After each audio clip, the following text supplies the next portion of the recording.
L'information en toute objectivité, sans passion, avec respect de l'éthique et de la déontologie. C'est avec les experts de la maison dans Comprendre l'actualité. Comprendre l'actualité, c'est le rendez-vous quotidien avec notre rédaction tous les matins, du lundi au vendredi, sur Sabari FM 97.3, dès 9h. Politique, société, économie, culture et sport.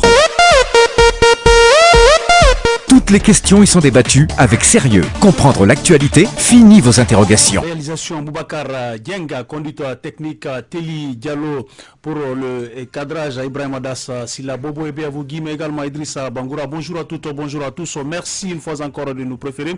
Bienvenue sur les antennes de la radio de l'innovation, au compte de l'émission Comprendre l'actualité. C'est le rendez-vous quotidien avec notre rédaction tous les matins du lundi au vendredi à partir de 9h05 pour vous aider à mieux comprendre ce qui fait l'essentiel de l'actualité dans notre pays. Nous sommes mercredi 21 mars 2018. Nous sommes ensemble pour au moins une heure. Au menu de ce rendez-vous, 3 sujets. Le premier, nous allons parler du secteur de l'éducation. Un groupe d'enseignants et assistants chercheurs de Guinée rencontre ce mercredi même le ministre de l'Enseignement supérieur pour statuer sur le cas de 3 de leurs collègues mutés pour fait de grève, disent-ils. Pour en parler et en savoir un peu plus, nous aurons en direct dans cette émission Mohamed Akaba. Il est chargé de communication du syndicat libre des enseignants et chercheurs de Guinée. Et deuxième sujet, nous allons parler de ce qui fait également l'actualité sur les réseaux sociaux.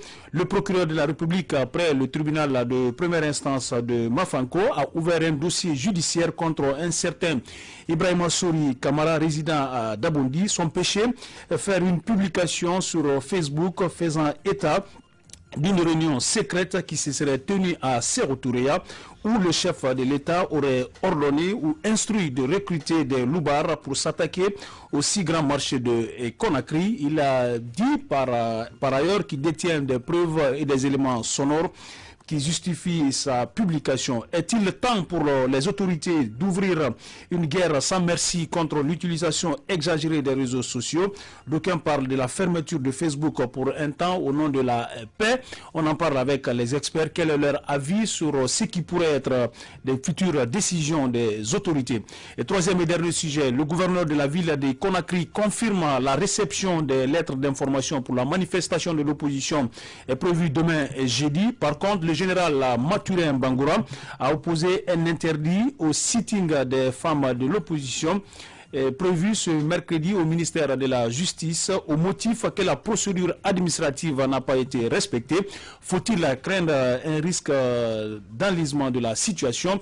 Les femmes de l'opposition doivent-elles se plier à cette décision? Autant de questions qui seront débattues dans cette émission. C'est le menu. Ils sont 3 autour de moi ce matin pour en débattre. Bonjour Amadou Makissa Diallo. Bonjour à tous. Bonjour Kolba Kouivoudi. Bonjour à tous. Bonjour Abouakar Kondé. Bonjour Malik, bonjour à tous. Une fois encore, merci de nous préférer. Si vous êtes à l'intérieur du pays, vous nous pratiquez grâce à Sabou FM qui reprend cette émission depuis Kindia, mais également GPP FM à Mamou. La synchronisation est assurée à Zérekoré par Pacifique FM. Ou partout où vous êtes, vous avez la connexion www.sabarfm.com. C'est le direct. Merci de nous choisir.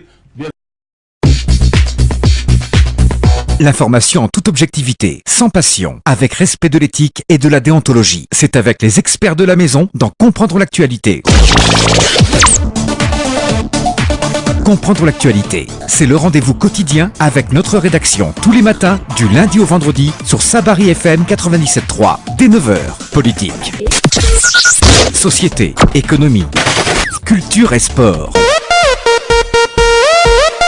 Toutes les questions y sont débattues avec sérieux. Comprendre l'actualité, fini vos interrogations.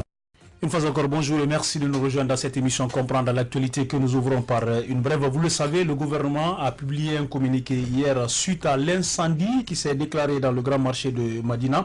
Il faut le rappeler, on parle de 352 boutiques consumées, mais également 62 tables et 24 ateliers de couture partis en fumée. Et au lendemain de ce drame, le gouvernement a fait une communication. Alors, Abouakar Kondé, c'est vrai, ce communiqué a été publié hier. On parle de la mise en place prochaine d'une commission qui va s'en charger, mais à lire entre les lignes, je ne sais pas si c'est votre avis, on a l'impression qu'on n'est plus tourné dans l'investigation pour savoir l'origine exacte de ce drame. On est beaucoup plus focalisé aujourd'hui sur ce qui doit être Madina demain. Ah oui, effectivement, je pense que c'est la même analyse que j'ai faite un peu de ce communiqué. C'est vrai que nous avons tous dit ici, quand il y a eu cet incendie, qu'il était important, urgent, sinon vital pour les autorités, de réorganiser Madina, parce que Madina, certes, c'est un grand marché, c'est un grand négoce, mais c'est un marché sauvage, parce que rien n'est organisé. Tout le monde est à Madina. Kolba le rappelait que n'importe qui peut vouloir venir s'installer à Madina. Et ça, c'est inacceptable. Il faudrait que ce soit un commerce formel, parce qu'il y a beaucoup d'informels à Madina. La Chambre nationale d'agriculture, la Chambre régionale d'agriculture, de commerce, la Chambre régionale du commerce disait qu'il y a beaucoup de commerçants qui ne sont pas encore répertoriés. Malheureusement, qui investissent des millions, beaucoup d'argent dans le circuit, mais qui ne sont pas répertoriés. Donc quand il y a comme ça, ils ont des problèmes, on ne sait pas qui défendre. Donc il est important que Madina soit réorganisée, parce que n'importe qui vient construire son immeuble et donne des boutiques en location. En bas, il y a des étagistes, il y a des boutiques qui s'installent, il y a des conteneurs qui sont installés. Donc il est important aujourd'hui que les autorités, au bien même de la trésorerie, parce qu'aujourd'hui, quand ce commerce est organisé, ça permet aux autorités, parce qu'il y a ces taxes que les commerçants payent. Mais s'ils ne sont pas organisés, il y a beaucoup de fuites de recettes qui tournent et malheureusement qui vont dans les poches de certains administrateurs du marché. Donc il est important aujourd'hui, au-delà de cette enquête, que le gouvernement essaie de réfléchir sur comment organiser les différents marchés. Il y a eu un incendie à Matoto. Après, qu'est-ce qui s'est passé? Est-ce qu'on a organisé Matoto? Est-ce que les gens aujourd'hui sont identifiés? Tout ce qui est installé, tous ceux qui sont installés à Matoto sont identifiés. Il y a eu un incendie, c'est le deuxième incendie de Banas au mois de mars à Madina.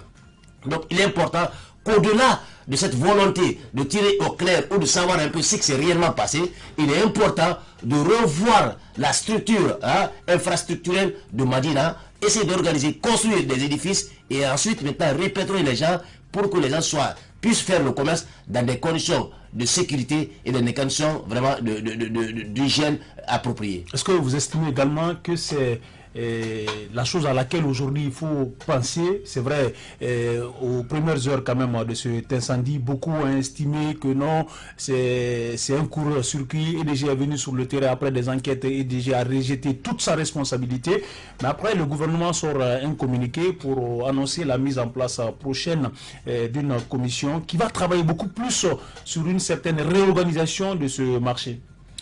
Écoutez, l'idée de la reconstruction de Madina ou de la réorganisation de Madina n'a pas été mise seulement qu'aujourd'hui, ou plutôt au lendemain de cet incendie.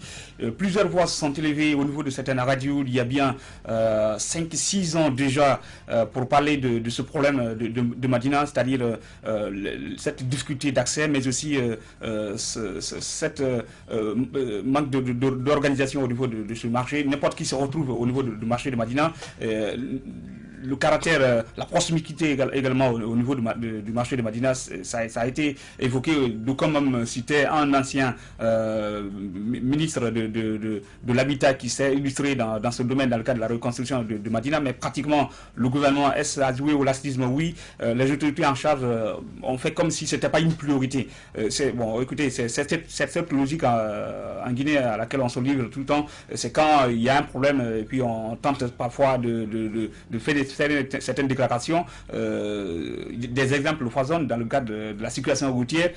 Combien de cas de drame se sont produits au marché d'Anta, de 12 morts au temps du gouverneur Soluba Sorès Camara. On parlait également qu'on a réorganisé, mais les mêmes personnes qui habitent, qui occupent cette artère publique du marché d'Anta sont encore au même endroit. Est-ce qu'on va attendre qu'il y ait d'autres drames encore avant qu'on ne il y a une certaine complaisance dans la matière. Alors, l'incendie, pour compléter, on a suivi tout récemment le gouverneur de la ville de Conakry qui disait qu'effectivement il y avait une vaste opération qui a été engagée par les autorités, mais après on s'est rendu compte, dès qu'on attaque Madina, ça devient, on politise, on essaye de donner une autre interprétation, alors que c'est justement c'est là l'État laisse ça s'entendre. Parce que quand on parle de Madina, certaines personnes de l'autre côté estiment que ce sont des militants qui sont proches de l'opposition. Est-ce que ce sont les militants qui sont dans les marchés ou plutôt ce sont les commerçants? Et en matière, pour l'instant, le marché ne doit pas avoir une coloration. Voilà, le marché ne doit pas avoir une coloration. Celui qui vient dans le marché, c'est celui-là.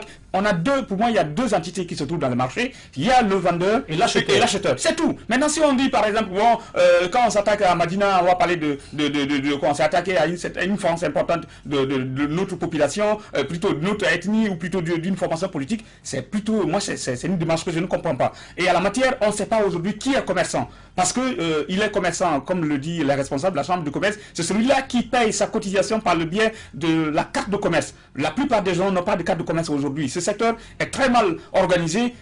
N'importe qui se réclame commerçant parce que n'importe qui vend n'importe quoi à n'importe quel endroit et n'importe où, et ça fait qu'on se retrouve dans un système, pratiquement personne n'est là pour contrôler ce qui doit nous arriver, et on se retrouve dans cette situation. Le marché de Madina, ce n'est que le prototype de tous les marchés de Guinée, très mal organisé. Le secteur du commerce est un secteur à l'abandon pratiquement, parce que jusqu'avant-hier, quand nous avions eu le ministre du commerce, mais aussi bien avant le ministre du commerce, nous avions également eu dans la rubrique invité Sabari Soir, le président de l'Assemblée régionale du commerce et d'industrie de la ville de Conakry, et hier également nous avons eu dans ce même journal le secrétaire général. Tous ont déclaré que ce secteur est très mal organisé. Personne de ces commerçants n'est répertorié aujourd'hui. On ne sait même pas qui est dans le secteur du commerce, combien sont-ils, qui paie sa cotisation, qui est réellement commerçant, qui vend quoi, où et quel endroit, de par quel emploi. Donc pratiquement c'est un fourre-tout et un abandon, comme Condé l'a dit.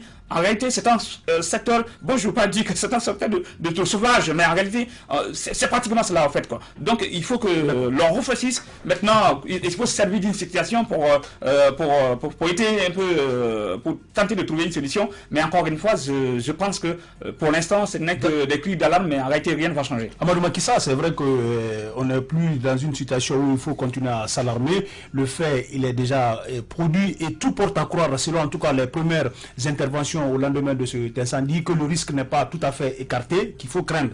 C'est vrai, même s'il ne faut pas jouer à l'oiseau de mauvais augure, est-ce qu'il est imminent aujourd'hui qu'on puisse vraiment revoir la configuration ou l'architecture du marché de Madina? Naturellement, il faut revoir la configuration du marché de Madina. D'autant plus que ce n'est pas la première fois qu'un incendie se déclare à Madina et face en tout cas des dégâts. Et vous vous souviendrez quand le président de la République est parti là-bas, c'est toute une chaîne indescriptible qu'on a vu, des fils entrelacés dans un... En tout cas, les gens ils vivent dans un mouvement indescriptible là-bas. Il suffit seulement d'avoir quelques sous pour venir voir l'administrateur, ou en tout cas ceux qui gèrent, ceux qui se disent gérants de ce marché pour se taper une petite place. Et voilà comment évolue le marché de Madina. Koulouba parlait tout à l'heure de gens, disons, d'une organisation, enfin, ce n'est même pas une organisation, parce que les gens ne sont pas organisés. S'ils étaient organisés, franchement, je ne pense pas que un tel problème puisse vraiment surgir encore du côté de Madina. On aurait vu plutôt des boutiques à la place de ces baraques, parce que c'est des baraques qui sont érigées un peu partout pour permettre aux gens de passer la journée. Il y a aucune norme sécuritaire n'est respectée au marché de Madina. Et justement... on s'attendait à ce qui s'est passé, peut-être que pas maintenant, mais de toutes les façons, on s'attendait tous les jours à ce qu'il y ait problème à Madina. Le président de la République a annoncé quelque chose de très important, la réorganisation du marché, la reconstruction du marché. Mais là aussi, je crois qu'il avait même dit qu'il suffit seulement de toucher à Madina encore pour que les gens disent, ah là, mais voilà, l'État est venu pour nous déguerpir. Certains ont parlé ici tout à l'heure de la politisation du marché. Effectivement, tout est politisé dans ce pays. Et c'est aussi un autre mal dans lequel nous vivons. Il faut extirper la politique de nos marchés. Et quand on veut organiser, on organise, on ferme les yeux. Et un État, c'est d'abord la responsabilité. On ne tient pas compte de ces rumeurs-là pour vraiment faire son travail. Il faut faire son travail pour éviter des drames, parce que quand il y a drame, ça vous retombe dessus et finalement c'est vous qui êtes accusé. On parlait tout à l'heure d'enquête, vous parliez tout à l'heure, Malik, d'enquête. Vous dites que est-ce qu'il faut... il y a un communiqué qui est diffusé... au lieu d'enquêter, de connaître réellement quels sont les mobiles de cet incendie, mais plutôt les gens parlent de reconstruction. Effectivement, il faut aujourd'hui... En tout cas, ça arrive entre les lignes, parce que... Oui, en termes il de faut composition... encore aujourd'hui, parce que quelque part, moi j'ai vu quelque part écrit, le gouvernement est déjà accusé de ce qui est arrivé là-bas. Donc, il revient encore à ce gouvernement de prendre toutes ses responsabilités, de mener une enquête, parce que EDG a déjà dégagé sa responsabilité. Elle dit qu'elle n'est pas responsable de ce qui s'est passé à Madina. Et vous et moi, nous savons comment est-ce que les gens font des branchements dans ces lieux pareils. Tout le monde veut avoir de l'électricité, mais personne ne veut passer par la voie normale. En tout cas, le contenu de ce communiqué du gouvernement dit ceci: mettre en place une commission d'enquête chargée de faire toute la lumière sur les causes et les dysfonctionnements qui ont entraîné cette catastrophe et de proposer des dispositions à prendre dans l'avenir. 2. La commission à mettre en place comprendra à son sein les départements et les autres structures concernées suivant. On parle du ministère de la Sécurité et de la Protection civile, le ministère de la Défense nationale, le ministère de l'Administration du territoire et de la décentralisation, le ministère du Commerce, le ministère de la Ville et de l'Aménagement du territoire, le ministère de l'Énergie et de l'Hydraulique, le gouvernorat et les collectivités locales, mais également le secteur privé. C'est en ce lieu même, on n'a pas parlé du ministère de la Justice pour des éventuelles enquêtes. On attend de voir s'il y aura enquête sur cet autre drame. Nous ouvrons à présent le chapelet des sujets inscrits officiellement au compte de cette émission Comprendre l'actualité. Je le disais, le premier sujet qui nous intéresse, c'est le secteur de l'éducation. Une fois encore, un groupe d'enseignants et chercheurs de Guinée rencontre ce mercredi même, tout à l'heure à partir de 11h, si ça est confirmé, le ministre de l'Enseignement supérieur et de la Recherche scientifique pour statuer sur le cas de 3 de leurs collègues mutés pour faire de grève. Alors, Koloba Ekwivogui, c'est l'un des points quand même du dernier accord signé entre le SLEG et le gouvernement, le point 4, qui demande à ce que tous les enseignants qui ont été mutés pour faire des grèves soient rétablis dans leur fonction d'origine.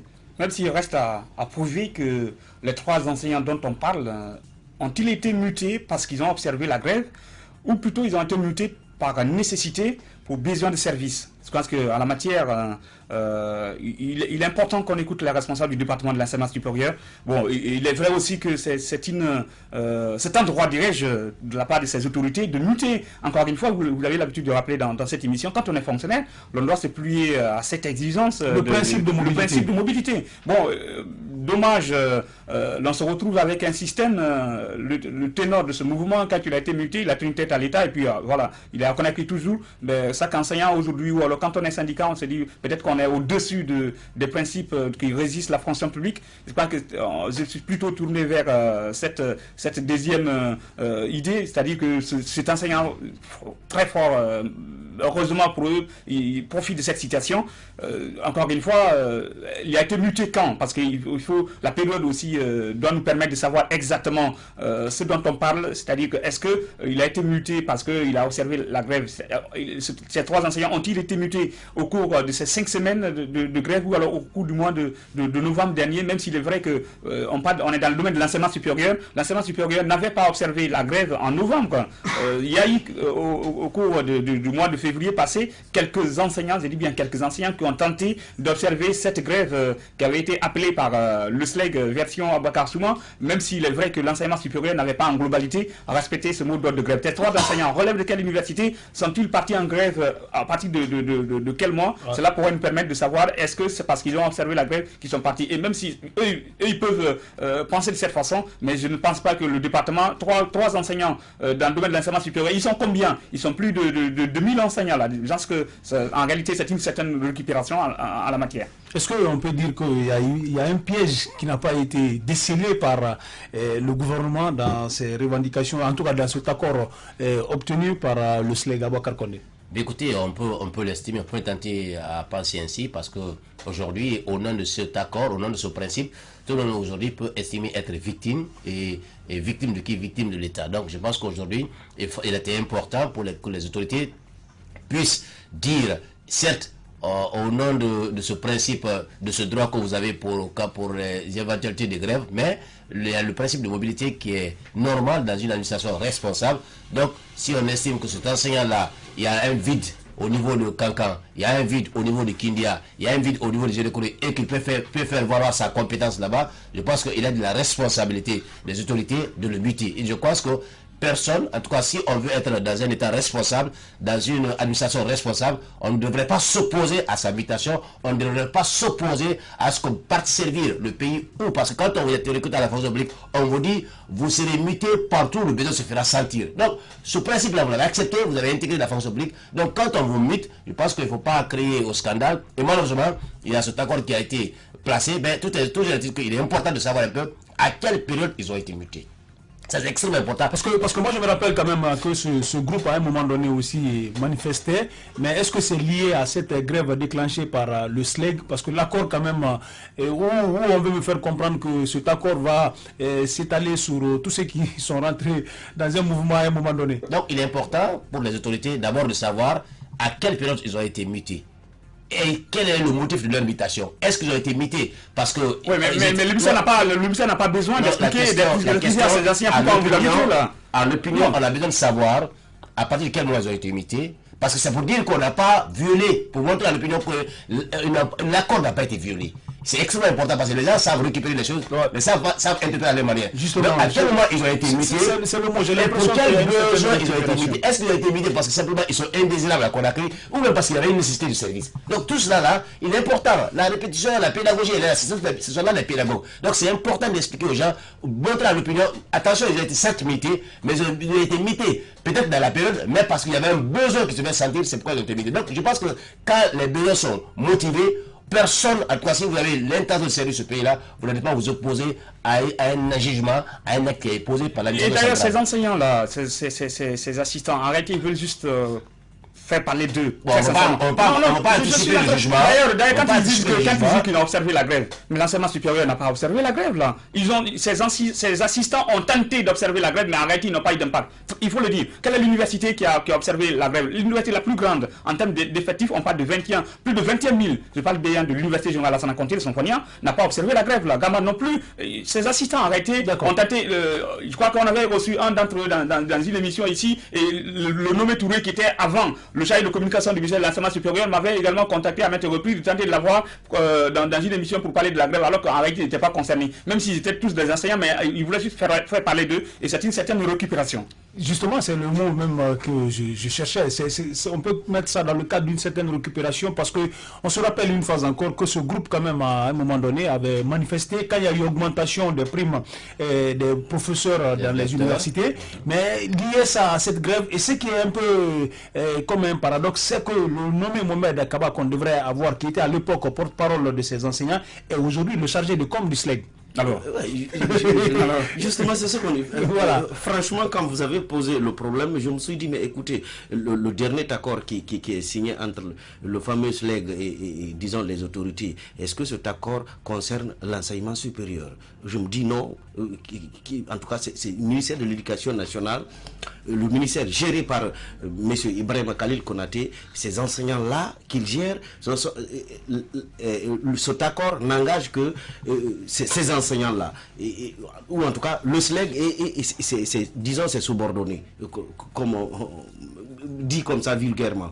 Mais l'enseignement supérieur, je me demande qu'est-ce que l'enseignement supérieur a à faire, ou en tout cas les enseignants du supérieur ont à chercher dans cet accord-là. Je ne le pense pas. Et puis il y a, vous l'avez rappelé, c'est cela, le Guinéen aujourd'hui, tout le monde veut être à Conakry.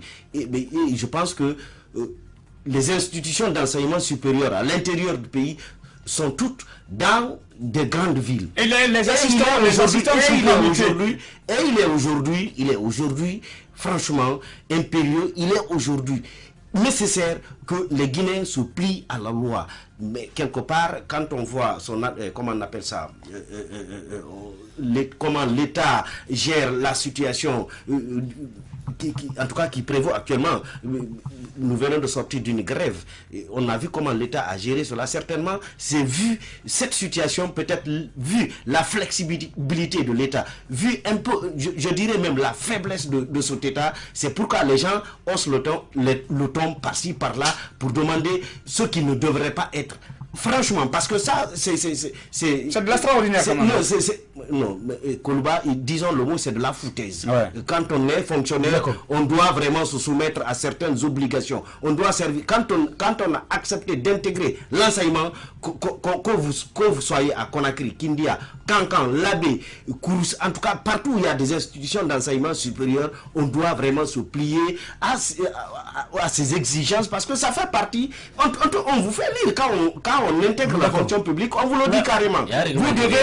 Vous devez vous soumettre à la mobilité. La mobilité, c'est le principe auquel il faut vraiment se plier. Mais vu la façon dont l'État gère les choses, finalement, n'importe qui peut se lever un matin pour aller rencontrer son ministre ou qui, pour dire, écoutez, on m'a fait cela, donc moi je ne veux pas aller. Nous aurons le temps de revenir sur cet élément parce que notre invité qui devrait intervenir dans cette émission, le téléphone sonne mais il ne décroche pas. On reviendra sur cet élément, pourquoi pas demain dans notre édition de Comprendre l'actualité. La rencontre est quand même prévue aujourd'hui, si c'est confirmé tout à l'heure à 11h, entre ce groupe d'enseignants et le ministre de l'Enseignement supérieur de la Recherche scientifique.